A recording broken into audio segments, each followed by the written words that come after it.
Sutra Teratai yang Menakjubkan, Bab 17, Pembedaan Jasa Kebajikan.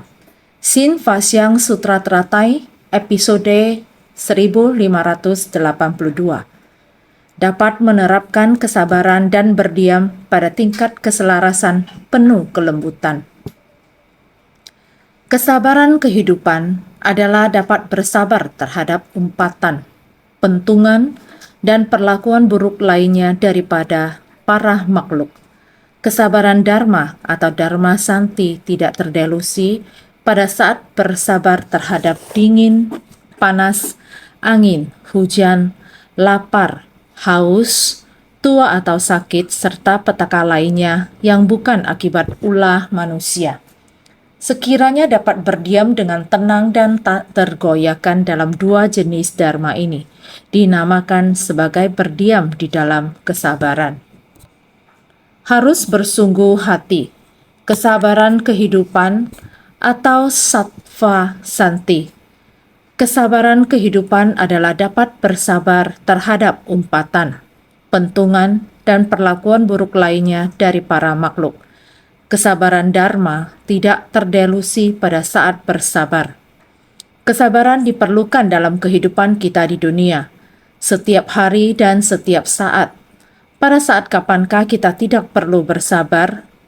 Baik itu kesabaran dalam skala besar atau kecil, baik kesabaran dengan sadar ataupun tidak sadar, jika kita memikirkannya dengan teliti. Kesabaran merupakan sesuatu yang harus kita miliki dalam sehari-hari. Tetapi kesabaran di dalam kehidupan perlu berhubungan dengan kesabaran kehidupan atau sattva santi, yang adalah dapat bersabar terhadap segala umpatan dari para makhluk. Antara sesama manusia, coba kita pikirkan, perasaan kita terhadap orang lain terus-menerus berfluktuasi. Ketika melihat wajah orang tersenyum, batin kita akan menimbulkan perasaan damai dan niat baik, karena sikap yang bersahabat dapat membuat kita damai. Perasaan damai ini membuat kita sangat lancar dalam berkomunikasi. Jika seseorang datang, kita melihat sikap mereka terlihat seperti risau, sedih, atau marah, dan sebagainya. Kita melihat mereka datang dengan kondisi batin yang seperti ini, mereka akan memunculkan ekspresi yang seperti ini juga. Ketika kita mulai berkomunikasi dengan mereka, akan timbul hati membeda-bedakan. Kita juga harus bersabar terhadap isu yang ringan maupun berat. Terkadang sering terdengar orang lain berkata demikian, ataupun setelah kita berinteraksi dengan orang lain, kita akan menganalisanya. Antara sesama manusia, kita dapat melihat di dalam batin kita, tidak merasakan apapun ketika sedikit bersabar. Namun perlu usaha besar jika perlu banyak kesabaran. Bagaimana kita dapat membangun jalinan jodoh ini, jodoh baik ataupun jodoh buruk? Semua juga dalam interaksi antara sesama perasaan seperti ini, hanya terasa ringan atau berat. Semua ini berada di dalam dunia para makhluk. Ketika berinteraksi dengan makhluk hidup, yang berat mungkin berupa kebencian dan kemarahan. Berharap kita semua sudah mendengarkannya. Kita tidak menyebutkan pengalaman kita sendiri. Kita mungkin sudah sering mendengarkan, hanya mendengar pengalaman dari relawan suci, pengalaman mereka saat mereka melakukan kunjungan kasih. Sebagai contoh, kita pernah menerima kasus yang demikian di Malaysia. Ada seorang ibu yang sangat tua. Seorang ibu yang sangat tua ini harus menjaga anaknya.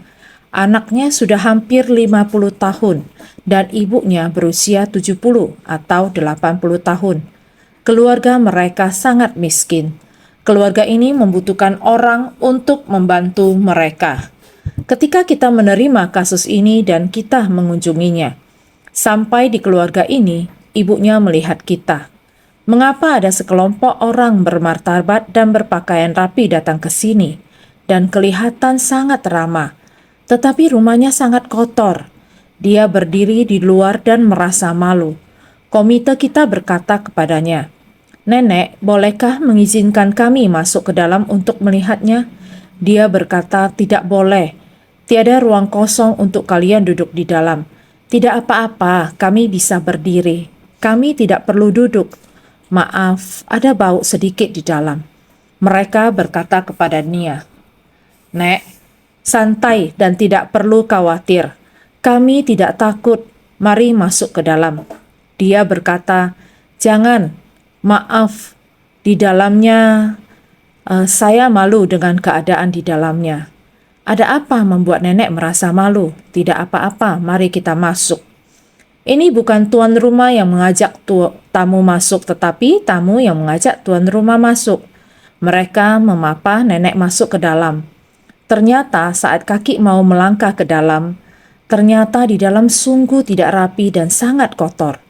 Namun ketika sudah masuk ke dalam, nenek dengan sendirinya berkata, umur saya sudah tua, tanganku tidak mampu lagi, sudah tidak bertenaga. Saya berjalan kaki juga sudah tidak leluasa. Sekali bergerak, langsung ngos-ngosan. Sehingga saya sudah tidak bisa membersihkan ruangan. Ruangan di dalam pun sudah bau. Mungkin hatinya berpikir dengan mengatakan hal ini kepada para tamu, mereka akan pergi keluar. Ketiga atau empat orang ini berkata, Nenek tidak perlu sungkan. Di dalam seperti ini kami pun bisa membantu membersihkannya. Nenek menjawab, tidak boleh, sungguh tidak enak, saya tidak enak hati, saya malu. Mereka menjawab, nenek tidak perlu sungkan, mari kita lihat ke dalam ruangan. Karena tahu bahwa nenek membutuhkan bantuan, maka kita khusus datang kemari. Nenek bertanya, bagaimana kalian bisa tahu? Mereka menjawab, karena ada orang yang memberitahukan kami. Nenek tidak perlu bertanya lagi, kita masuk dulu untuk melihat kamar nenek di mana. Nenek menjawab, saya tidak punya kamar, ruangannya memang demikian. Para komite itu kemudian berkata lagi, mari kita masuk ke dalam. Rupanya bau dari dalam merebak keluar. Sumber bau ini berasal dari dalam kamar ini, hitam dan gelap. Lampunya ada di mana? Meraba-raba, satu buah lampu yang sangat kecil dinyalakan. Benar-benar ya, satu tumpukan sampah. Dalamnya dilihat lebih jelas lagi ada orang. Orang yang bisa bergerak duduk di situ. Kembali dilihat lebih jelas lagi. Tidak tahu wajahnya menghadap kemana. Kepala, wajah pun tidak kelihatan karena rambutnya berantakan semua. Seperti demikian. Sekelompok relawan komite ini tidak takut bau. Tidak takut kaki memijak barang-barang. Ini adalah yang tidak habis dimakan. Adalah basah, adalah kotor, adalah yang baru, adalah yang lama, semuanya sangat basah, sangat kotor, buang air besar dan kecil ada, dan lainnya. Semuanya ada di tempat itu, benar-benar seperti neraka kotoran. Terus memanggilnya, menyibak rambutnya, terlihat tatapan cahaya matanya. Akhirnya membuka matanya, membuat orang merasa ada dewa, namun tidak pasti. Pandangan mata seperti ini. Relawan komite ini lalu memapah nenek ini dan membawanya keluar, menghabiskan beberapa waktu bersama nenek ini. Terus berbicara dengan nenek ini, tidak takut akan bau badan nenek. Juga sudah masuk beberapa saat, sudah lupa baunya. Adalah demikian terus mendekati nenek, menggandeng nenek, merangkul nenek dan mendekatkan nenek ke tubuh mereka sendiri. Keraguan nenek makin lama makin menghilang. Nenek perlahan mulai berkata, ini anakku, ada apa? Nenek kembali tenang dan mereka terus bertanya kepadanya. Tapi anak nenek ini tidak berkata apa-apa. Jika mereka terus bertanya kepada anak nenek, nenek pun berkata, benarkah tidak ingin berbicara? Aku merasa sangat sedih. Begitu saja ketika relawan melihat nenek menangis, dia mengesampingkannya sebentar, bertanya kepada nenek, bagaimana cara kamu hidup? Kadang-kadang ada yang melempar barang ke dalam dan kadang-kadang mereka membawakan saya makanan. Seperti inilah kehidupan kami. Mengapa begitu menyedihkan? Apa yang harus kita lakukan? Begitu saja kasusnya pun diterima. Relawan sering mengirimkan barang, perlahan pergi dan berbicara dengan nenek secara perlahan. Seiring berlalunya waktu, nenek dan relawan sudah kenal akrab. "Kalian kenapa tidak datang kemari?" Nenek bisa menunjuk siapa yang tidak datang. Dia memikirkannya dalam hati. Nenek berharap bisa berhubungan dengan orang-orang ini, seperti sudah menjalin hubungan ini. "Jika kamu tidak datang, saya akan memikirkan." Meskipun saya tidak mengatakannya, terkadang bisa bertanya, "Mengapa kalian hanya bertiga hari ini? Hari ini masih ada satu orang, kenapa tidak datang?" Sudah memperhatikan orang, mulai bisa bertanya. Setelah beberapa waktu, para komite mengunjungi mereka, membawakan mereka makanan ringan atau snack dan makanan.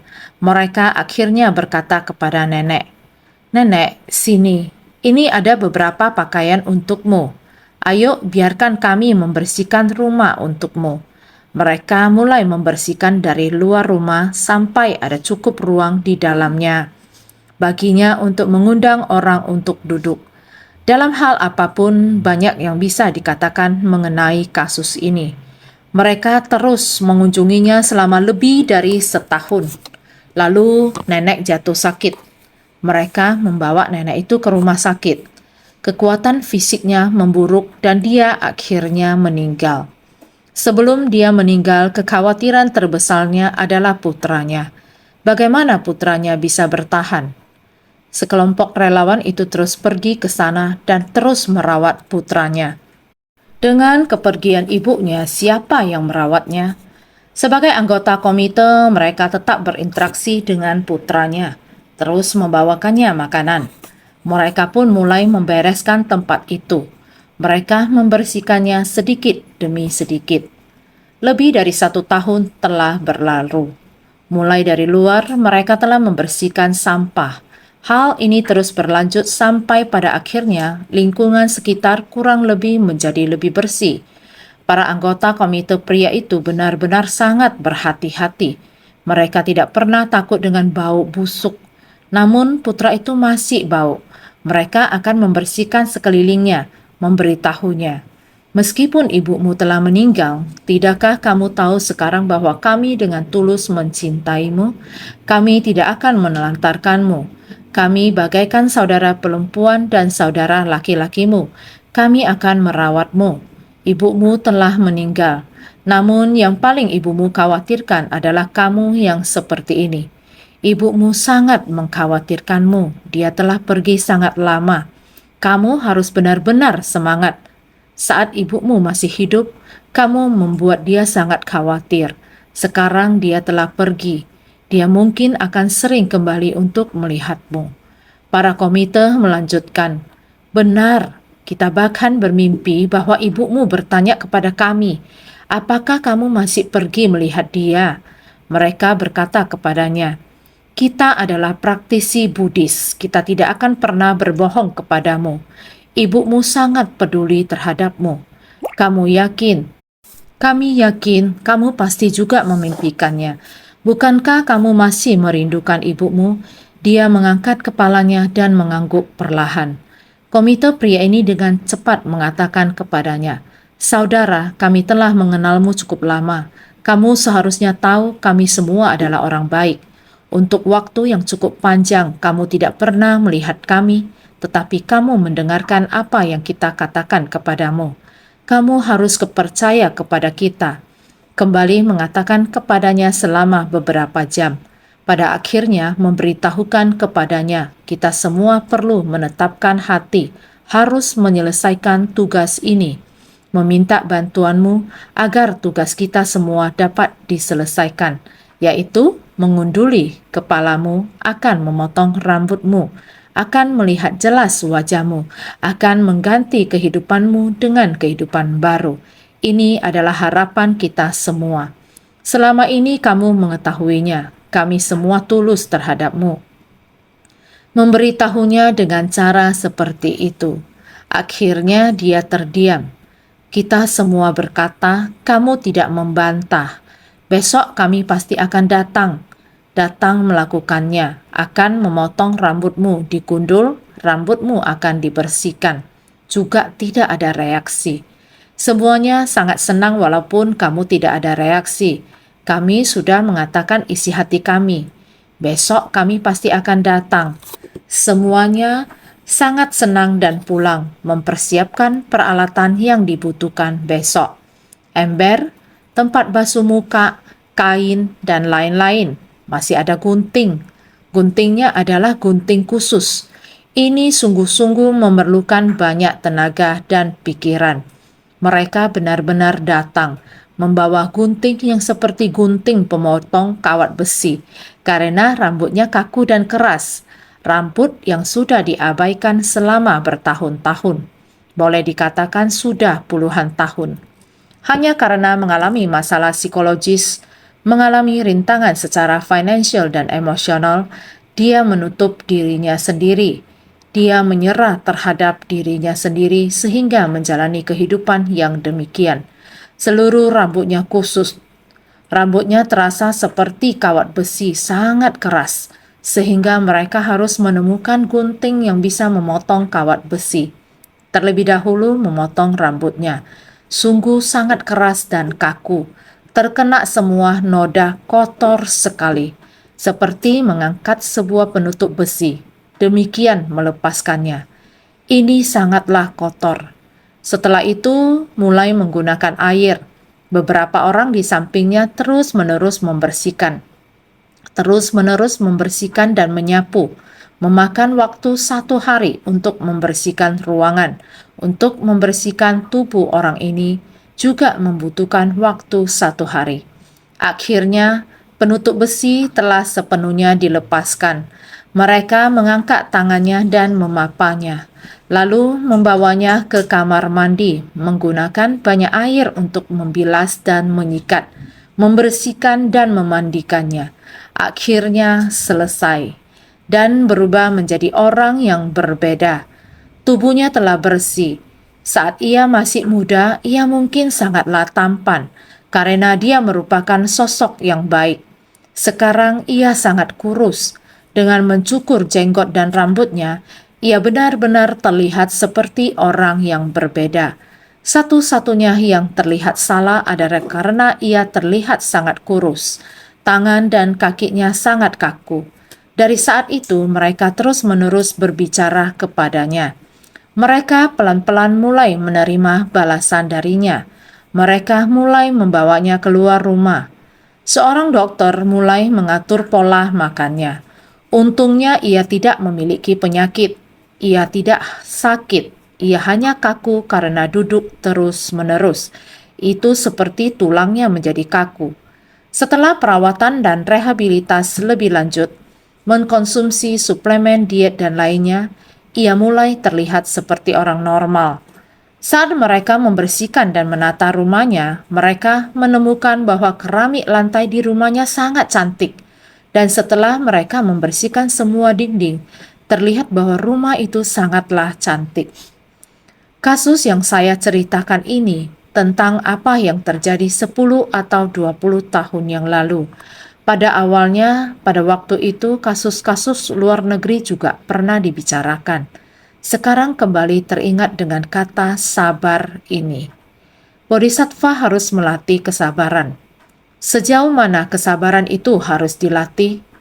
Bukan kesabaran yang aneh dan luar biasa, tentu saja di dalam konteks agama.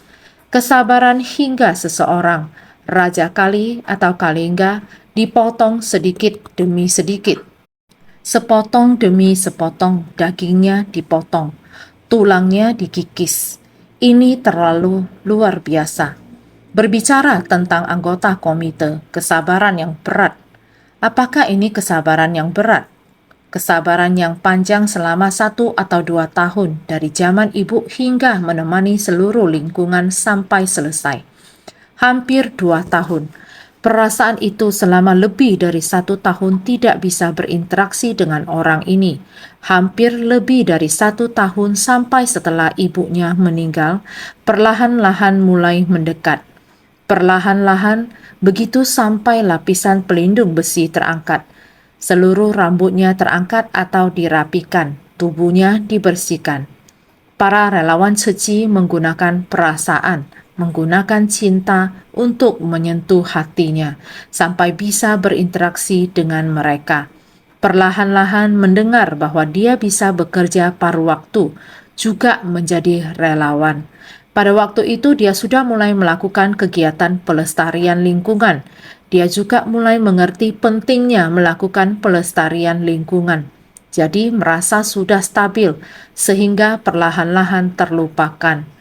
Sekarang saya teringat akan kasus ini lagi, dan cara komite memperlakukan ibu anak ini. Ketika mereka pertama kali bertemu dengan sang nenek, beliau masih sangat defensif.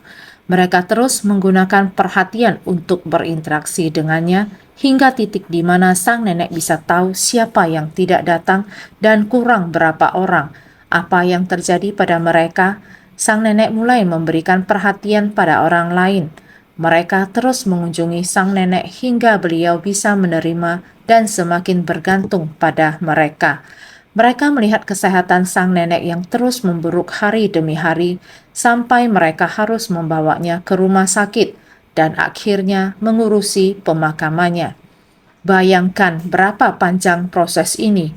Kemudian mereka memikul tanggung jawab untuk membantu anak sang nenek. Setiap kali mereka pergi mengunjunginya, mereka harus menahan bau dan mentolerir orang yang tidak punya ekspresi ini. Mereka terus melakukan ini sampai anak itu rela menerima bantuan. Mereka terus menemuinya dan membantunya sampai ia bangkit kembali. Mereka juga menerangi tempat tinggalnya. Kalau kita membahas tentang kesabaran relawan komite dan Ceceng yang memiliki kesabaran selama 2 tahun lebih, mereka terus menemaninya selama 2 tahun lebih di dalam lingkungan seperti ini, mengunjungi dan membimbingnya sampai ia bisa hidup mandiri. Bayangkan berapa lama waktu yang mereka gunakan, mereka membantunya hingga ia menjadi seperti orang yang normal.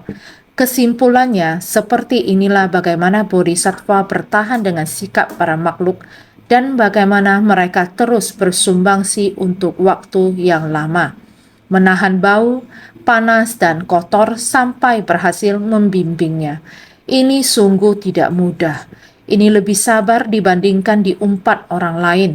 Dengan hati kesabaran menahannya dibandingkan dipukul atau diperlakukan buruk. Ini hanya dalam waktu singkat akan berlalu. Mereka itu lebih dari 2 tahun, waktu yang sangat lama. Sebenarnya seperti bodhisattva di dunia ini, diumpat orang lalu di luar rumah menunggu. Hari demi hari lewat, makin lama makin mendekati. Dalam beberapa tahun ini, semua orang di hadapan saya yang berhubungan seharusnya mendengar lebih banyak lagi kasus yang tak terbayangkan. Kasus yang saya hadapi jelas masih di dalam pikiran beberapa tahun lalu, masih bisa muncul di pikiran. Para hadirin sulit mempraktekkan jalan bodhisattva di dunia.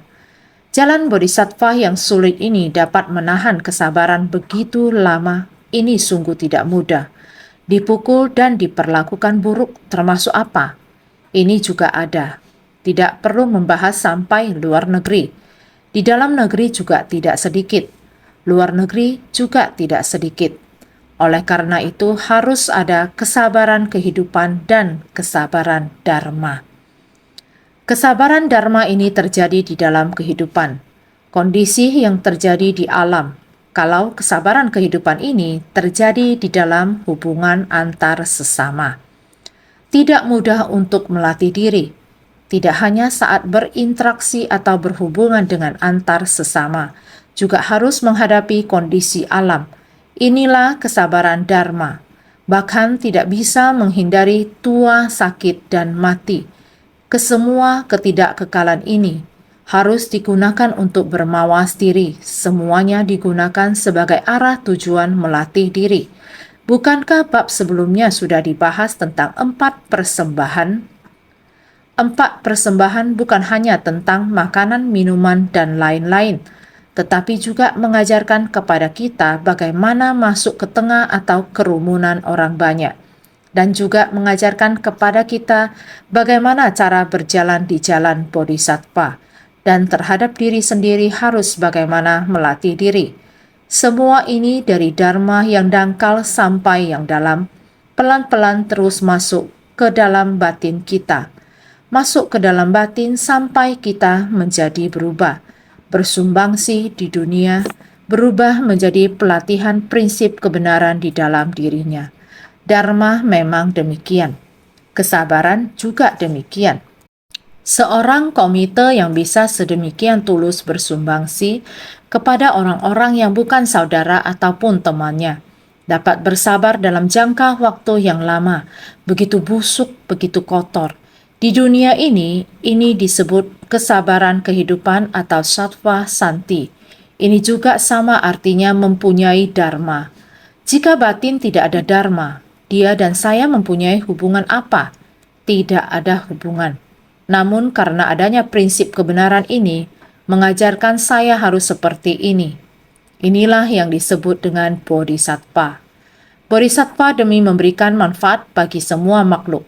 Bodhisattva demi menyebarkan ajaran dari Sang Buddha ke dunia. Oleh karena itu, mereka perlu mempraktekkan pelatihan diri ini.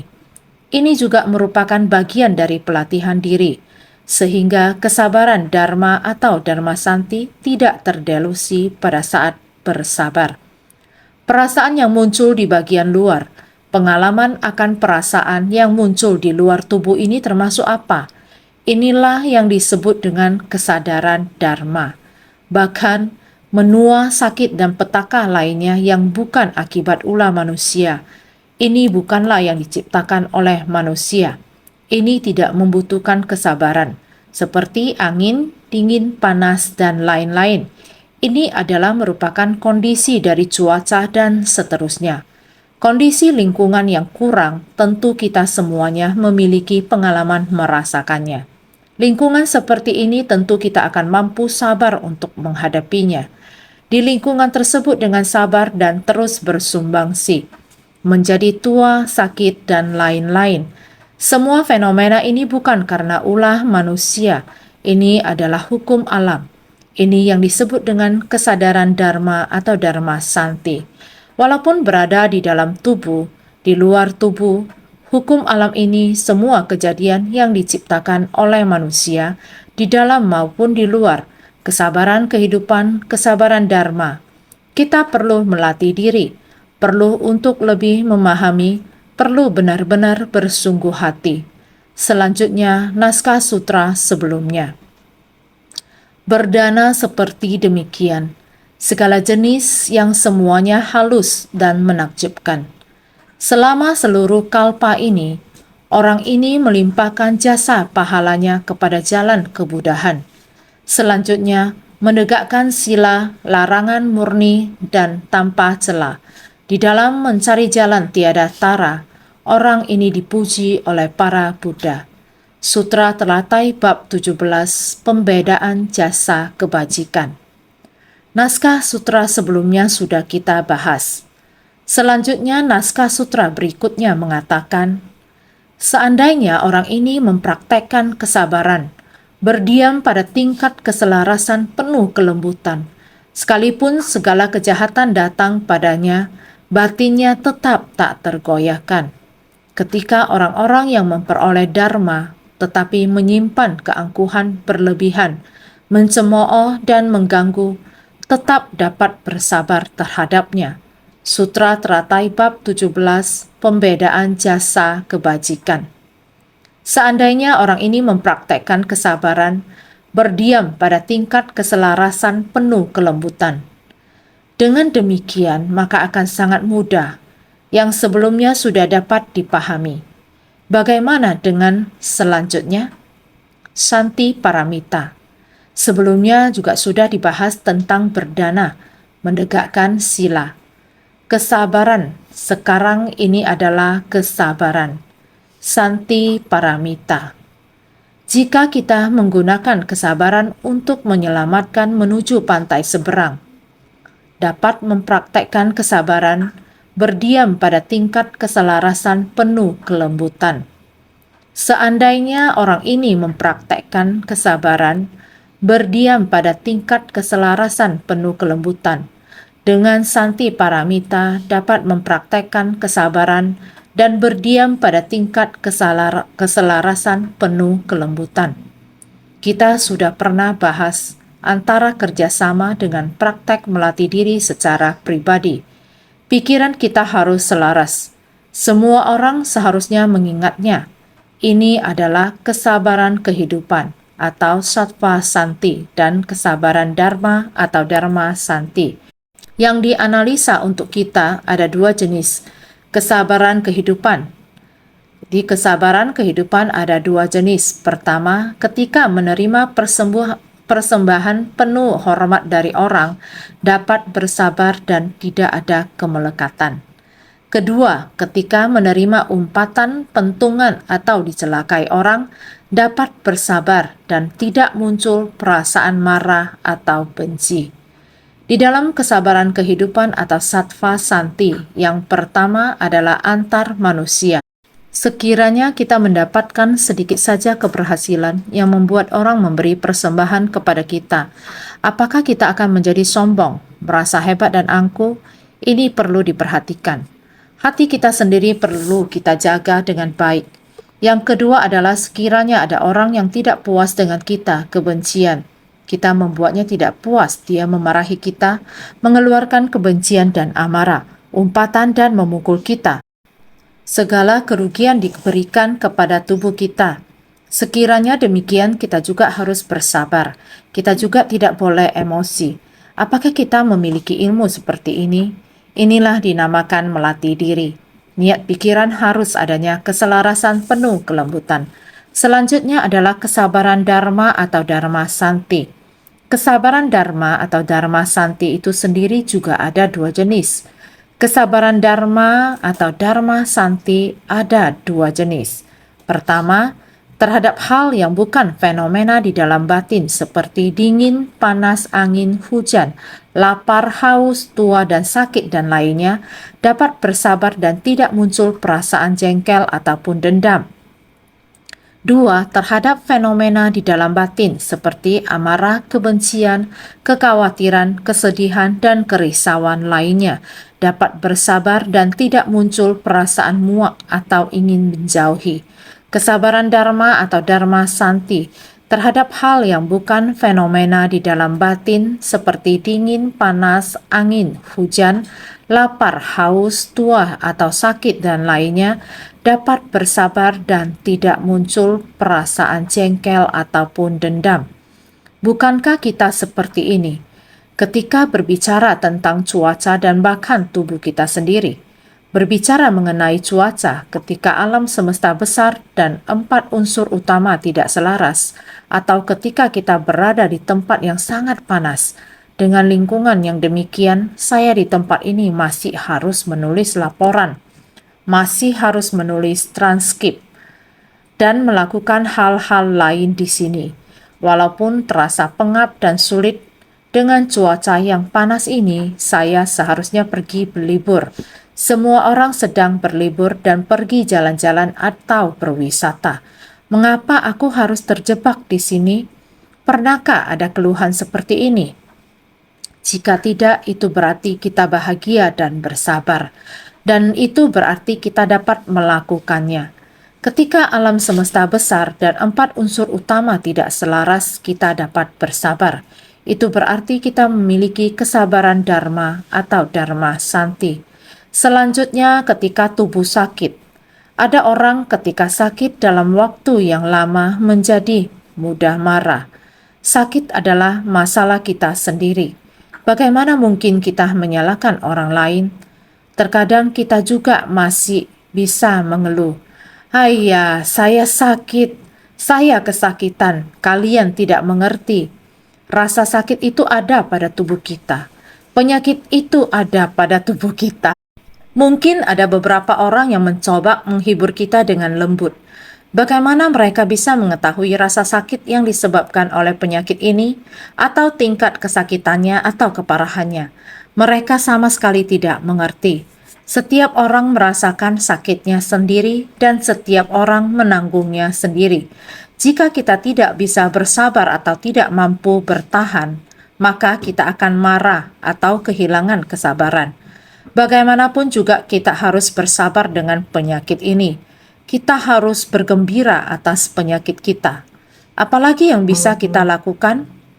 Yang kedua, terhadap fenomena di dalam batin, seperti amarah, kebencian. Amarah dan kebencian ini mengumbar emosi. Kita harus bersabar akan rasa sakit di tubuh ini. Rasa dingin atau panas di tubuh ini, kita harus bersabar. Begitu pula dengan apa yang terjadi di dalam batin. Benar-benar kita juga harus bersabar. Bersabar hingga terasa wajar alamiah dan tiada terhalang olehnya. Kita semestinya datang dan pergi seperti ini tanpa rintangan. Jadi, sekalipun segala kejahatan datang padanya, batinnya tetap tak tergoyahkan. Ini membahas tentang hubungan antar manusia. Sekalipun segala kejahatan datang padanya, batinnya tetap tak tergoyahkan. Ini membicarakan kalau berbagai kejahatan menimpa diri, tubuh tetap dapat tenang dan bersabar tanpa pernah tergoyahkan. Ini juga harus bersabar. Lihat saja kasus yang tadi kita bahas. Orang yang duduk di tempat itu. Bayangkan berapa lama dia berada di sana. Diam di tempat itu tanpa bergerak sedikit pun. Ini sangat luar biasa. Saat itu ketika mereka melaporkan kasus ini kepada saya, tidak seperti yang tadi saya ceritakan secara singkat saja. Saya juga penuh rasa ingin tahu dan terus bertanya. Sehingga setengah hari hanya membicarakan kasus ini. Dalam kasus ini, mengapa seluruh tubuhnya bisa begitu? Badannya kaku seperti itu. Ini sungguh sulit dibayangkan. Ternyata di antara semua bakteri yang berada dalam tumpukan sampah, dia bisa diam tanpa gerak, tidak pernah pergi dari situ. Benar-benar ya, bagaimana dia bisa hidup seperti demikian? Kita tidak dapat memahaminya. Dengan derita atakan sakit yang sulit tertahankan, keadaan panas dan dingin juga sulit ditahankan, dan bisa diam di situ tanpa bergerak, bahkan bisa tanpa bergoyang, bisa bertahan demikian lamanya. Apakah ini kemampuan untuk bersamadi? Saya juga tidak tahu. Pada intinya, kondisi seperti ini dia dapat bertahan. Di sini juga dikatakan, ketika orang-orang yang memperoleh dharma tetapi menyimpan keangkuhan berlebihan, ini merujuk kepada para praktisi yang memperoleh arah tujuan dari dharma tetapi dalam hati menyimpan keangkuhan berlebihan. Dapatkah kita orang yang mengetahui dharma dan mentoleransinya? Kita telah memahami dharma, bisakah kita bersabar? Ini merujuk kepada para praktisi yang memperoleh arah tujuan dari dharma. Jika berjalan di jalan dharma ini seharusnya, dan setiap orang seharusnya memiliki dharma di dalam batin. Tetapi saat berjalan di jalan ini ada orang yang melihat, memuji, dan mengagumi, begitu menghormatinya. Dengan cara ini, di jalan ini, saya juga sedang melatih diri. Saya terus melatih diri dan berjalan di jalan ini. Semua orang memuji. Apakah saat ini hati saya tergerak? Apakah saya bersuka cita? Ya, apa yang saya pikirkan? Ini menguji apa yang dipikirkan oleh para praktisi. Jadi, apakah ada timbul keangkuhan? Anda harus meninjau diri sendiri. Ada beberapa orang menjadi angkuh karena semua orang memuji. Jika dapat menghindari rasa angkuh, ini barulah ujian bagi pelatihan diri mereka. Ini adalah toleransi sejati. Menahan saat orang-orang memuji kita. Hati kita tidak begitu bersuka cita. Ini adalah diri kita sendiri. Hal dari dalam diri kita. Awalnya karena saya ingin melatih diri. Ini adalah hal dari dalam diri saya. Tidak ada yang perlu dipuji. Ini adalah pikiran yang normal. Ketika orang lain menghormatinya, memberi persembahan dan memuji, mereka harus memiliki hati yang normal dan melakukan introspeksi diri ke dalam. Mencemooh dan mengganggu tetap dapat bersabar terhadapnya. Sekalipun orang-orang tadi mencemooh dan mengganggu sedemikian rupa, juga dapat berdiam dengan tenang dan sabar menerimanya. Seandainya kita melatih diri dengan sebaik ini. Namun, sekalipun orang-orang tadi mencemooh dan mengganggu sedemikian rupa, jika ada orang yang meremehkan atau mencemooh kita, aku melatih diri sebaik mungkin. Namun, masih ada juga orang yang meremehkan atau mencemooh. Aku sudah banyak membantu atau bersumbangsi untuk orang lain. Mereka tidak memujiku, namun mencemooh atau meremehkanku. Ada juga yang seperti ini. Oleh karena itu, kita sendiri harus cepat-cepat berwaspada. Apabila ada orang yang meremehkan atau mencemooh kita, apakah kita akan emosi atau memunculkan niat pikiran? Atau kita akan seperti biasa saja dan menerima apa yang telah terjadi? Kita sendiri juga harus mengintrospeksi diri sendiri, sehingga kita hendaknya bersikap tetap tenang dan bersabar. Kita hendaknya bersabar. Apabila dapat seperti ini, kita sedang melatih diri, sehingga dikatakan kesabaran di dalam melatih diri di lingkungan dan keseharian kita. Kita hendaknya bersabar. Bencana alam ataupun interaksi antar manusia, ada kalanya kita tidak merasakan atau memperhatikan. Ada yang merasakan atau memperhatikan dengan ringan, ada juga yang terasa berat. Ada kalanya saat kita ingin melakukan sesuatu, kita harus menyelesaikan sampai tuntas. Seperti kasus sebelumnya, apabila kita hendak melakukannya, kita hendaknya melakukan sampai tuntas atau selesai. Lingkungannya seperti ini, walaupun tidak mempengaruhi atau mengganggu komunikasi antar manusia, aku masih harus sabar untuk berkomunikasi dan mencapai tujuan tanpa terpengaruh kondisi luar. Inilah yang disebut dengan bersabar sejati, tidak peduli bersabar antar manusia. Sehingga kata bersabar dalam kehidupan kita sehari-hari merupakan interaksi antar sesama ataupun tekad dan ikrar kita. Kita telah berikrar, saya bertekad, saya ingin melakukan hal ini. Hal yang benar, saya pasti melakukannya. Ikrar dan tekad ini pasti bisa dilakukan. Dalam menjalankan ikrar ini, apakah batin kita mundur? Ini sangat penting. Ini semua dinamakan bersabar. Sehingga kata bersabar dalam kehidupan sehari-hari. Setiap orang senantiasa meningkatkan kewaspadaan. Kita pernah dipuji akan sangat senang, merasa sombong dan angkukah? Harus bertanya pada diri sendiri. Atau orang lain tidak pernah memuji kita? Tidak pernah. Apakah batin kita tergoyahkan? Ini merupakan sebuah sikap.